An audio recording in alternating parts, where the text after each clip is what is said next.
The silent discovery, the Galaxy Council's chamber was filled with silence.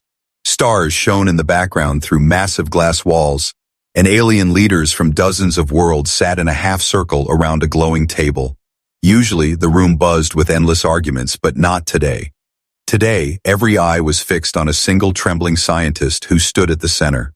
Dr. Saren, a tall, thin alien with pale skin and black eyes, lifted a small device in his hand. His voice shook. "We have found something. Something on the planet called Earth." Most of the council laughed softly. Earth was considered nothing. A small blue planet on the edge of a spiral arm, home to a young species with no starships, no colonies, no real power. They were barely learning to explore their own skies. "Why waste our time with humans?" one counselor hissed. "They are primitives. Let them burn their forests and fight their small wars." But Dr. Saran pressed a button, and the device projected waves of sound across the chamber. A strange echo filled the air, human radio signals, centuries old, carrying music, voices, laughter, and even the crackle of static. At first, the council members leaned back in boredom, but then the projection shifted. Hidden within the signals, almost buried, was another pattern. Lines of numbers, sequences of data, a code. The laughter died. The elder counselor leaned forward, her scaled face tightening. "What is this?" Dr. Saran's eyes flicked nervously. "That is why I am here. Hidden inside human transmissions is knowledge, knowledge they should not have." He turned the projection again, and suddenly formulas appeared. Alien formulas, advanced physics, energy equations, even fragments of star drive theory. The kind of knowledge that most species only learned after thousands of years. "Impossible," one counselor spat. "They do not even travel between planets. How could they know this?" But the chamber stayed quiet because they all saw the truth glowing in front of them. The human signals continued to play, music mixed with equations, laughter followed by strange bursts of encrypted knowledge. And then came a sound none of them expected. A child's voice, singing a melody, hidden within the layers of numbers. Dr. Saran whispered, almost to himself, "It is as if they hide truth inside chaos, as if they want us not to see, yet cannot help but reveal it." The council members shifted uncomfortably. To most alien species, knowledge was earned slowly, shared carefully. But here was a species that seemed to stumble upon truths and wrap them inside noise, like a puzzle waiting to be solved. "Perhaps it is chance," one alien said quickly, his wings folding behind his back. "A coincidence. Numbers can appear random." "No," Dr. Saran said firmly. "I checked. These are not random. These are deliberate. Humans are sending truths they do not even understand themselves. They are discovering things far too quickly." The elder counselor tapped the table. "How quickly?" Dr. Saran swallowed. "In less than 200 years, they have gone from fire to machines to reaching beyond their own atmosphere. They build faster than any species in history, faster than us, faster than anyone." Silence returned. It was the kind of silence that carried fear. Outside the chamber, the stars glittered coldly. The galaxy was old, filled with civilizations that grew slowly, step by step, afraid of mistakes. Yet here was humanity, racing like fire across dry grass, unstoppable. One counselor whispered, "If they continue like this, in another few centuries they will reach us." "No," another corrected softly, his long fingers curling. "Not centuries, decades." The aliens began to argue. Some wanted to ignore Earth, believing humans would destroy the themselves with their own reckless speed. Others warned that this very recklessness made them dangerous. But Dr. Saran's last words silenced them all. "There is more," he said. "We detected something else in the signals, not just knowledge, not just numbers. We found intent." The chamber froze. "What do you mean?" the elder counselor asked, her voice thin as glass. Dr. Saran looked around the room, fear in his eyes. "The humans know we are listening, and I believe they are speaking to us." For a moment no one moved, then the chamber filled with whispers, some panicked, some furious. "They should not even know we exist." How could they sense us? This must be a trick. But none of their voices mattered because the message still echoed through the chamber, replaying again and again. And in the middle of that message, beneath the music, beneath the laughter, beneath the chaos of human sound, there was a clear line of words. Translated through the council's language filters, it appeared on the table for all to see. We are here. The elder counselor leaned back in her chair, her face pale. For the first time in centuries, fear entered her heart. And then she said the words that no one wanted to hear. If the humans know us already, the galaxy is in more danger than we thought. The chamber fell silent once more. Outside, the stars seemed to flicker, as if the universe itself held its breath.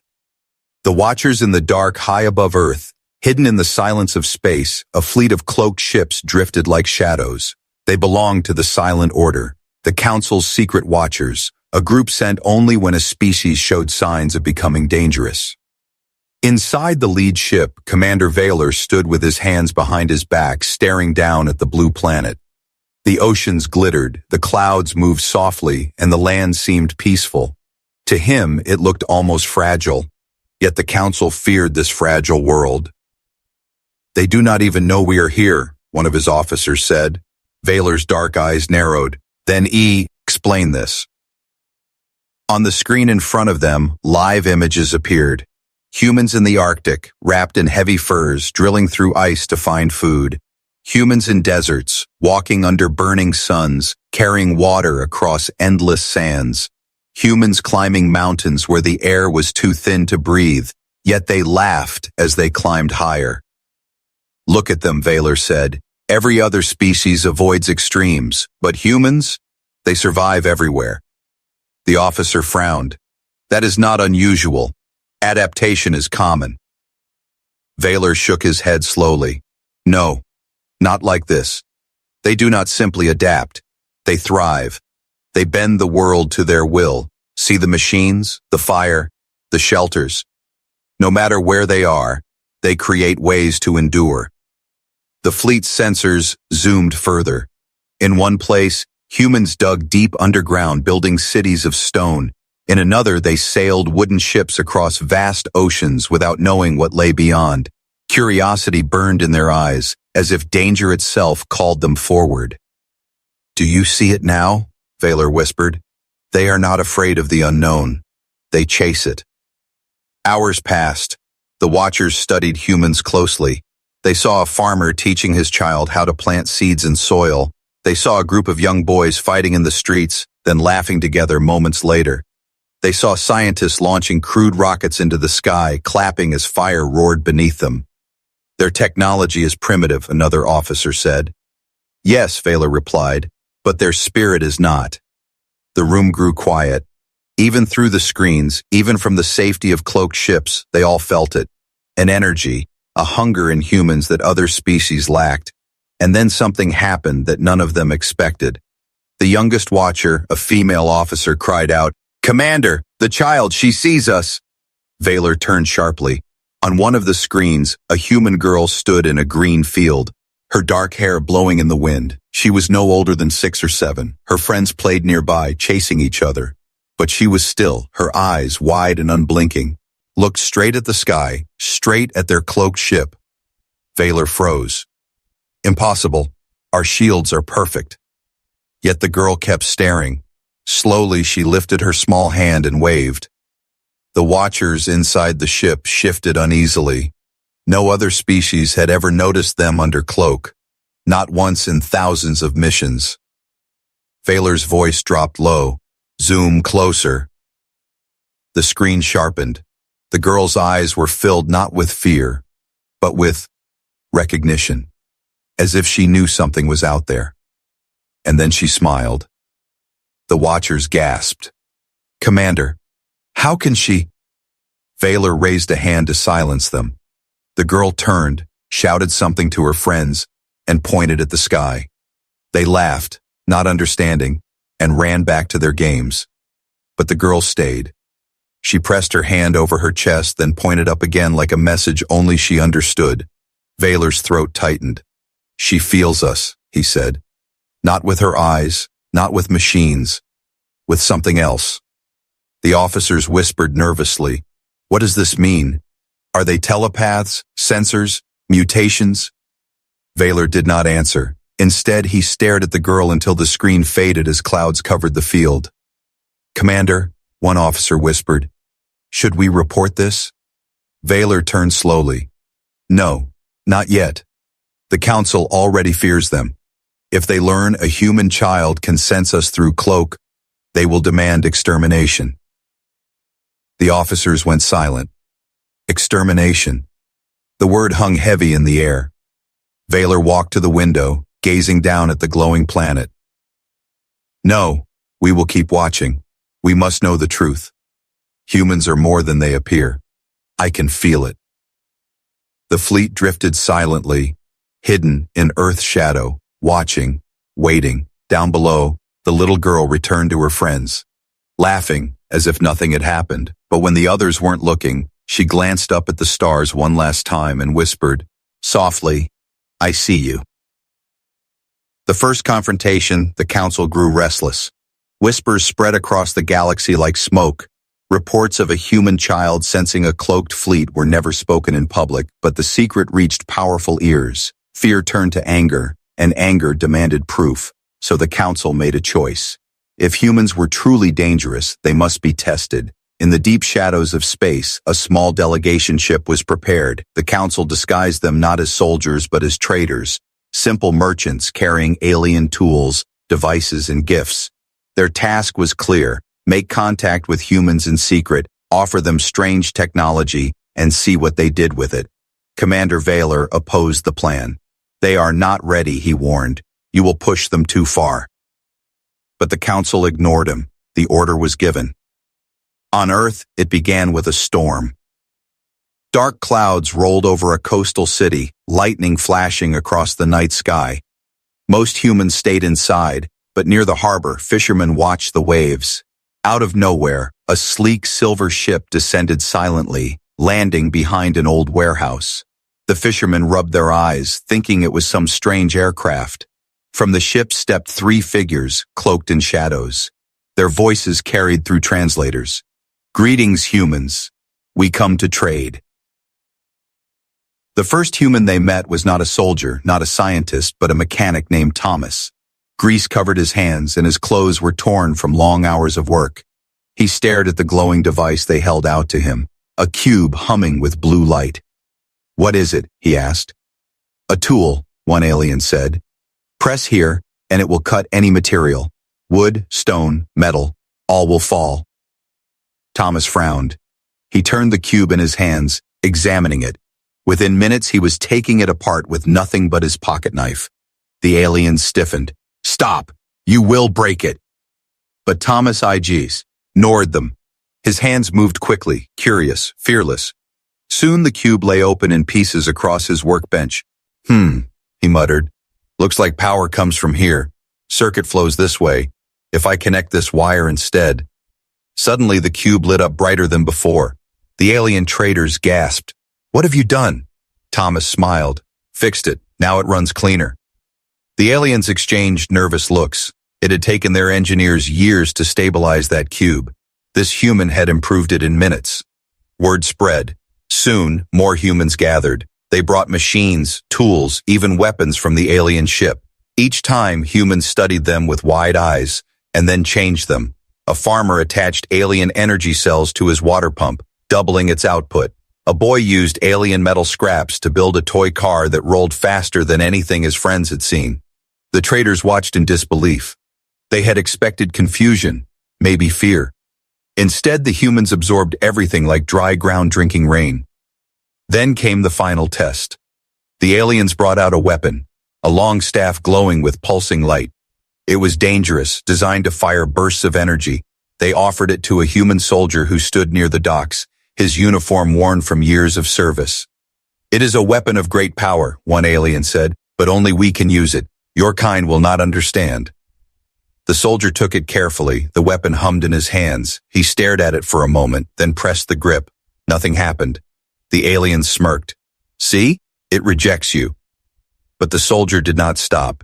He adjusted his grip, turned the staff, and suddenly, with no instructions, pressed his thumb against a small ridge on the side.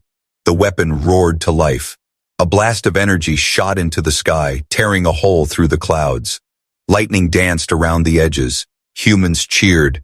The soldier grinned, the weapon steady in his arms as if it belonged to him. The alien staggered back, terrified.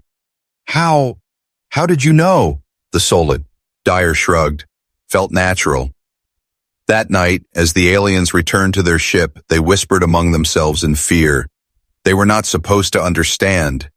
The staff should reject them. How can they use our weapons better than us? But the truth was clear. Humans did not just learn. They adapted. They claimed. They made everything their own. In the council chamber far above, the first reports arrived, and when the elder counselor read them, her blood turned cold. They are not ready, she muttered, and yet they are already beyond ready. Silence fell over the chamber. For the first time, the galaxy realized that humanity's danger was not in their weapons, but in their nature. And in the shadows of space, Commander Vaylor whispered words no one else dared to say. If we continue to test them, we may be the ones who fail. The secret weapon of humanity, the council chamber, was darker than usual. The great dome, normally filled with calm blue light, glowed with red alarms pulsing around the edges. Alien leaders gathered with heavy faces, their eyes fixed on the trembling reports floating above the table. The truth was spreading fast. Humans had not only touched alien technology, but had changed it, made it better, made it their own. Every test sent to Earth ended in the same result. Humans broke rules, ignored limits, and succeeded in ways no one expected. The elder counselor slammed her clawed hand on the table. This is not possible. How can primitives master what took us ages? Dr. Saran, still pale and nervous, cleared his throat. Because, Elder, humans are different. They do not think as we do. They do not wait. They leap. Some scoffed. Others leaned in. The chamber buzzed with fear. Explain, the elder demanded. Dr. Saran's voice shook but grew stronger with every word. Most species evolve slowly. We pass down memory. We guard knowledge. We fear mistakes. But humans, their minds shift in one lifetime. They adapt not only over centuries but in days, sometimes hours. Under pressure, they change. They become more than they were. The chamber fell silent. He continued, that is their weapon. Not the machines, not the tools, but their adaptability, their creativity, their emotion. It makes them dangerous beyond measure. An insectoid counselor hissed angrily. Emotion is weakness. Dr. Saran shook his head. For humans, emotion is strength. It pushes them to act when logic says stop. It binds them together when fear should break them apart. It is what makes them rise again after defeat. The words struck deep. Many in the chamber had seen the reports. Soldiers who smiled even when surrounded, children who laughed while hungry, inventors who built wonders in broken sheds.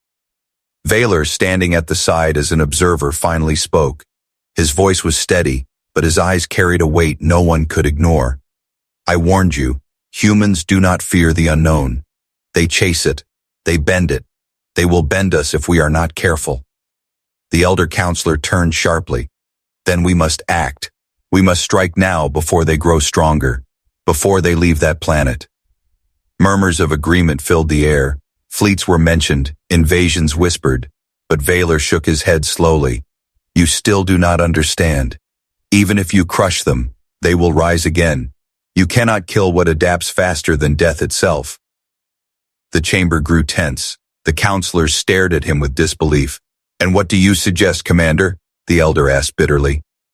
Vaylor's gaze dropped to the reports glowing before him, images of humans laughing, fighting, building, crying.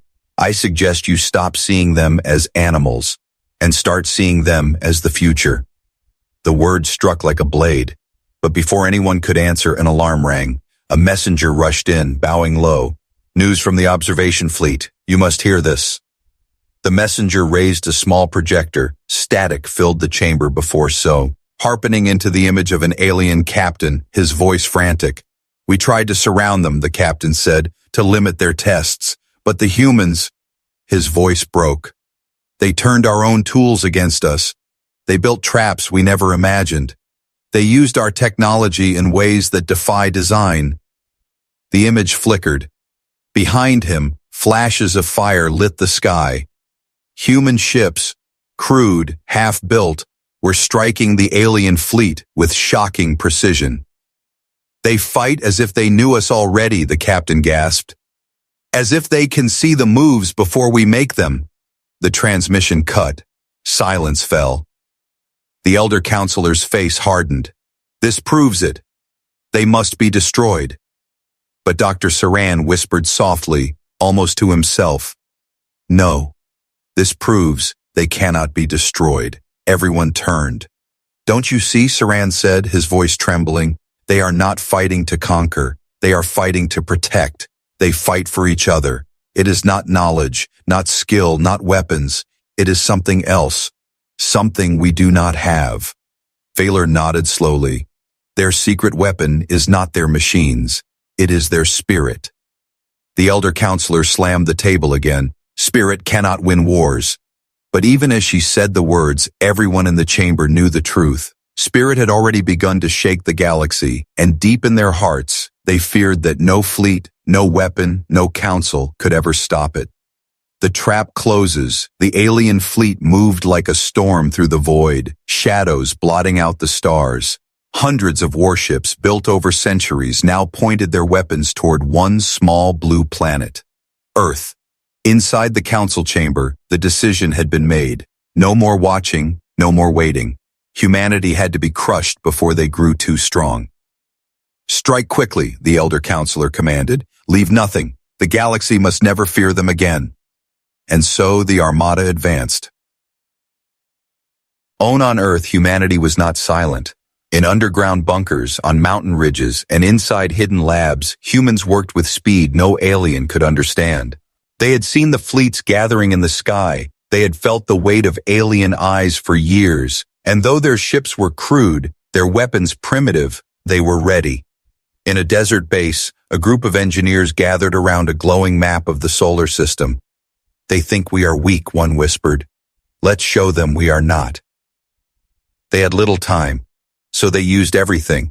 Pieces of alien devices stolen, broken satellites, even old mining rigs floating in the asteroid belt. What they built was not elegant, it was not perfect, but it was deadly. The alien fleet entered the solar system. Commanders laughed at the tiny human ships rising to meet them. Pathetic, one said, watching human vessels stumble into formation. This will be over in minutes. But then the stars around them moved. At first, the aliens thought it was their sensors failing. But no, the asteroids in the belt shifted, hundreds of them, guided by hidden engines. Chunks of rock the size of mountains turned slowly, silently, until their paths intersected with the alien fleet. Impossible, an alien captain screamed. And then the first wave hit. Enormous stones accelerated with crude but brilliant engines, smashed into warships. Shields flickered and died. Hulls split apart. Entire squadrons vanished in fire. Panic filled the alien comms. They are using the asteroid belt as weapons. How could primitives plan this? But the horror was only beginning. As the fleet scattered to avoid the rocks, human ships darted from the shadows using the chaos to strike. They were clumsy, yes, but unpredictable. Some rammed directly into enemy hulls, sacrificing themselves to cripple giants. Others released swarms of drones built from scrap metal, each carrying stolen alien explosives. Aliens tried to form order, but every time they adapted, the humans changed tactics again. Traps inside traps. Chaos. Inside chaos. They are not fighting like soldiers, one alien commander shouted. They are fighting like hunters. Deep inside one of the alien flagships, fear spread among the crew. A young officer stared at the screen, watching humans move. Commander, they are not just surviving, they are enjoying this. On the screen, human pilots grinned inside their cockpits, eyes blazing with fire. Even when their ships burned, they fought with laughter, determination, and something no alien could name. The commander whispered, "They should be terrified, but they are not." Meanwhile, on Earth's surface, millions watched the skies. Cities trembled under distant flashes of war. In a small village, an old man lifted his head as the stars shook. He whispered to the children huddled beside him, "Do not be afraid. This is who we are. We are human. We do not surrender." The words spread like fire. Across the planet, humanity held its breath, but not in fear, in unity. In space, the trap closed tighter. Alien warships tried to retreat, but more asteroids blocked their escape. Cloaked mines, hidden by humans in advance, detonated in sudden waves. One by one, proud alien ships were torn apart. Commander Vaylor, watching from his observation vessel, felt his chest tighten. He had warned the council, and now he saw the truth unfold. "They should not have done this," he whispered. "They should not have cornered humanity." On his screen, the alien fleet broke apart, their proud formations collapsing into scattered wreckage, and at the center of it all, a single human transmission echoed through every channel, translated into alien tongues. 3 words. "We are ready." The galaxy trembled. The elder counselor, far away, received the transmission with shaking hands. She had ordered humanity's destruction. Instead, she had awakened something no fleet could contain. Her eyes darkened with fear. "What have we done?" And beyond the stars, humanity's fire only burned brighter. The truth shakes the stars. The Galaxy Council chamber was silent again, but not the silence of control. It was the silence of fear. Before them floated the wreckage reports of the great fleet, once proud, now torn apart by a species barely crawling out of its own gravity well. Thousands of warships destroyed or crippled. Entire squadrons erased by human traps and daring strikes. The elder counselor's claws trembled as she gripped the table. "We sent an armada," she whispered, "and they shattered it." Around her, voices rose in panic. "This is madness. How can they fight like this? They should not even understand space warfare." But amid the chaos, Dr. Saran spoke quietly. "You still do not see. They are not fighting for power. They are fighting for survival. That is why they cannot lose." The chamber fell still. His words carried a weight no one could dismiss. Far away, survivors of the broken fleet drifted in space. Alien captains stared at the ruins of their ships, disbelief etched in their faces. One whispered into his recorder, "They should have fled. They should have begged. Instead, they smiled." Memories haunted them. Human pilots charging with fire in their eyes. Soldiers who laughed in the face of death. Engineers who turned wreckage into weapons in the middle of battle. "They fight with something we do not have," one alien survivor muttered. "Something stronger than shields or cannons." And he was right. On Earth, the aftermath was no celebration. Humans buried their dead, repaired their broken machines, and held each other under the stars. Victory had cost them, but their spirits remained unbroken. A pilot, his ship scorched and torn, sat on the wing as dawn rose. Beside him, a mechanic handed him water. "You flew like a demon out there," the mechanic said. The pilot shook his head. "No, I just refused to give up." That was the truth. Mans did not fight because they loved war. They fought because they loved life, their families, their homes, their future. And that truth spread beyond Earth. In hidden corners of the galaxy, whispers began. Alien species who once looked down on humanity now looked up in fear and in awe. A merchant race whispered, "If humans can do this with scraps, what will they do with real fleets?" A warrior clan muttered, "We thought ourselves fierce, but compared to humans, we are tame." A quiet scholar wrote, "Their power is not their machines, their power is each other." And slowly, the galaxy trembled. Back in the council chamber, Commander Vaylor finally spoke. He had seen the truth with his own eyes.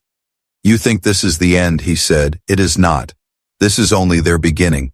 You wanted to crush them before they reached the stars, but you failed, and now—" His eyes narrowed. "Now they will reach further than any of us." The elder counselor glared at him. Then what do you suggest, Commander? Surrender? Bow to them? Vaylor's face was calm, but his words were heavy. I suggest you prepare. Because no matter what you choose, humanity will not stop. They will rise again and again until the stars themselves bow to their will. Outside the chamber, the stars glittered cold and bright. Fleets regrouped, empires whispered, fear spread like cracks through glass, and still humans built. Reports flooded in of Earth's factories running day and night, of crude ships becoming stronger, of children dreaming not of the ground but of the sky. A child in a ruined city pointed at the heavens and said, "One day, we will go there." Her mother, holding her close, whispered back, "Yes. And when we do, they will never forget us." The council knew the truth now. They had not just fought humans, they had awakened something far greater.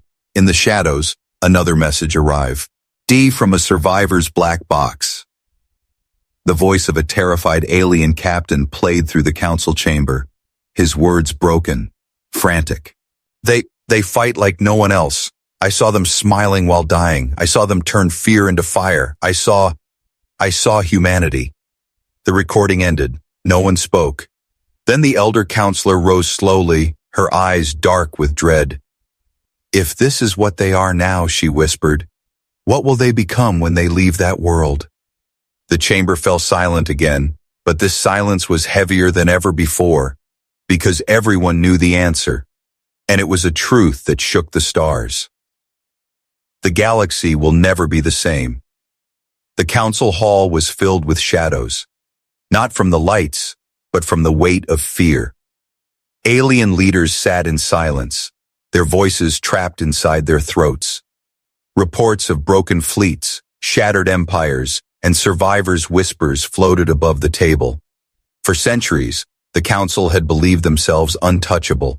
They had crushed rebellions, erased threats, and silenced worlds. But now, one small planet had shaken everything.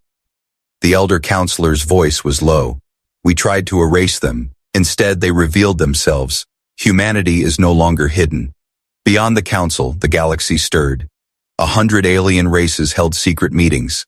Some swore they would never fight humans again.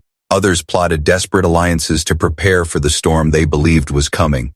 A few, silent and afraid, sent hidden messages to Earth, hoping to earn favor before it was too late. The humans did not know of these whispers, not fully. They were too busy rebuilding, too busy mourning their dead, and too busy dreaming of the stars.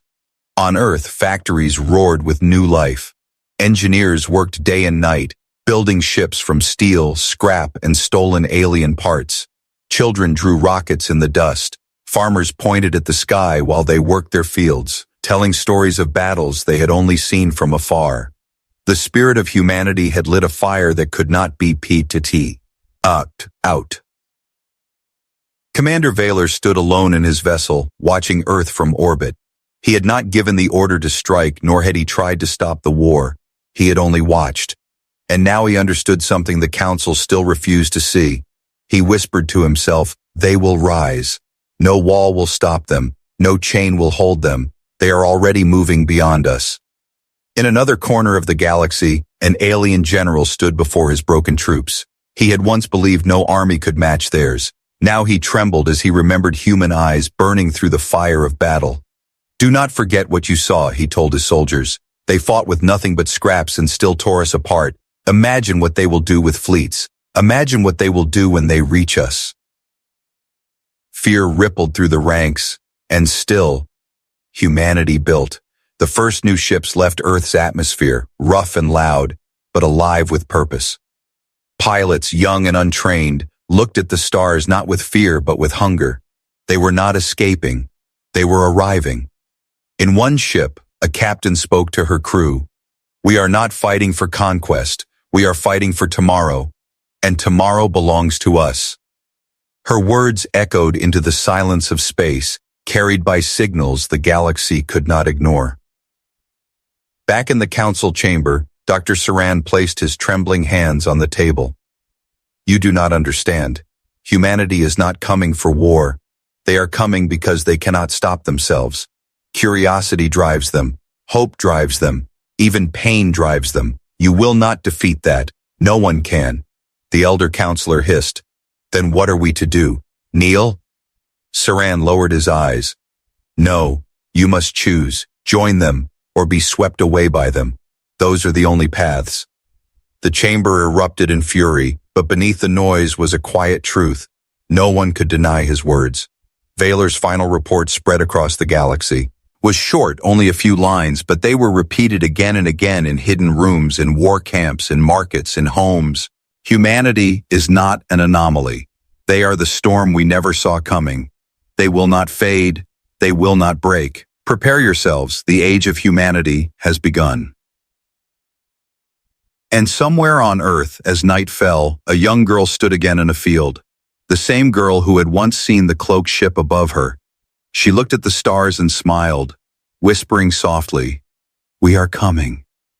Her voice was too quiet for humans to hear. But far above, in orbit, Vaylor heard it through his sensors, and he closed his eyes knowing the galaxy had already changed forever. Because the truth of humanity was no longer hidden, and the galaxy would never be the same.